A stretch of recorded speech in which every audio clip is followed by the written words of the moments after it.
সুলেখা রান্নাঘরেতে চলুন কিভাবে প্রেসার কুকারে ঘুগনি বানিয়ে দেখাচ্ছি। পুরোটা ঘুগনিটাই প্রেসার কুকারে করব, তা চলুন দেখো। আমরা তো ঘুগনি খেয়েছি, তা প্রেসার কুকারে পুরো সম্পূর্ণ ঘুগনিটা করছি, তা কিভাবে করছি আপনাদের সাথে শেয়ার করছি। চলুন ঘুগনিটা শুরু করি। এখানে দেখো মশলাগুলো সব রয়েছে।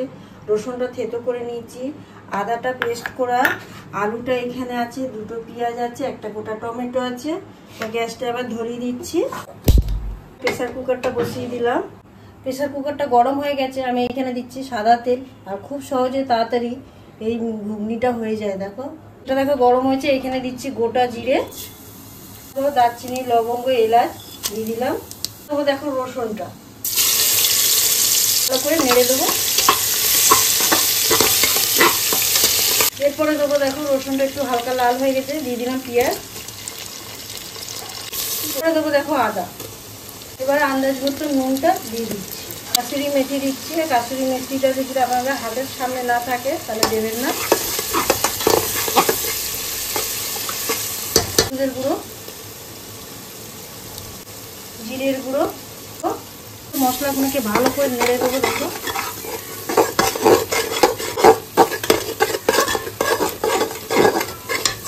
টমেটো দিলাম, আলু একটু বড় বড় করলাম, যেহেতু এটা প্রেসার কুকারে ঘুগনিটা হচ্ছে। খুন্তি দিয়ে মশলার সাথে নাড়িয়ে চাড়িয়ে নিয়ে মটরটা আমি ঢেলে দিচ্ছি। ভিজিয়ে রেখে দিয়েছিলাম, আপনারা হাতের সময় থাকলে 2 ঘন্টা ভিজিয়ে রেখে দেবে।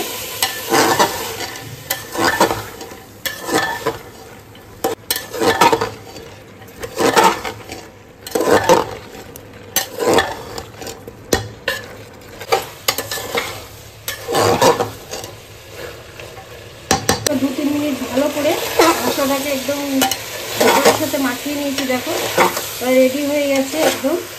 এবারে আন্দাজ মতন জলটা দেখো গরম করে নিয়েছি, হালকা জলটা দিয়ে দিচ্ছি।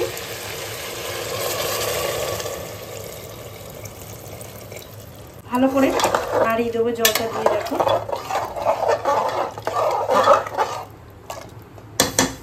প্রেসার কুকারের ঢাকনাটা আটকে দিচ্ছি, একদম 2টো সিটি মারবো, মেরে একদম তৈরি হয়ে যাবে ঘুগনি। প্রেসার কুকারটা আমি 1টা সিটি মেরেছিলাম, দেখো পুরো হয়ে গেছে। দেখো কত সুন্দর হয়ে গেছে প্রেসারের ঘুগনিটা। দেখো কত সুন্দর হয়ে গেছে ঘুগনিটা, বোঝাই যাচ্ছে একদম খুব সহজে তাড়াতাড়ি একদম। তাই এখানে আমি দেখো একটু গরম মশলা ব্যবহার করছি, সামান্য দেখো অল্প একটু গরম মশলা দিয়ে দিচ্ছি, যেহেতু গোটা গরম মশলা দেওয়া হয়েছে এখানে। দেখো একটু গরম মশলা দিয়ে নেড়ে দিচ্ছি। একদম মটরগুলো একদম ঘাটেনি, দেখো কত সুন্দর হয়েছে। আর অবশ্যই এরকমভাবে প্রেসার কুকারে একবার ঘুগনি বানিয়ে দেখুন। দেখো পরিবেশন করে দেখাচ্ছি, তুলে নিচ্ছি।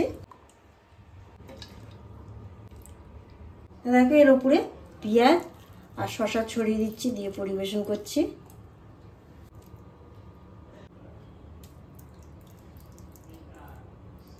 আর অবশ্যই দেখে যদি ভালো লাগে অবশ্যই চ্যানেলটাকে সাবস্ক্রাইব করবে, লাইক করবে, কমেন্ট করতে ভুলবেন না।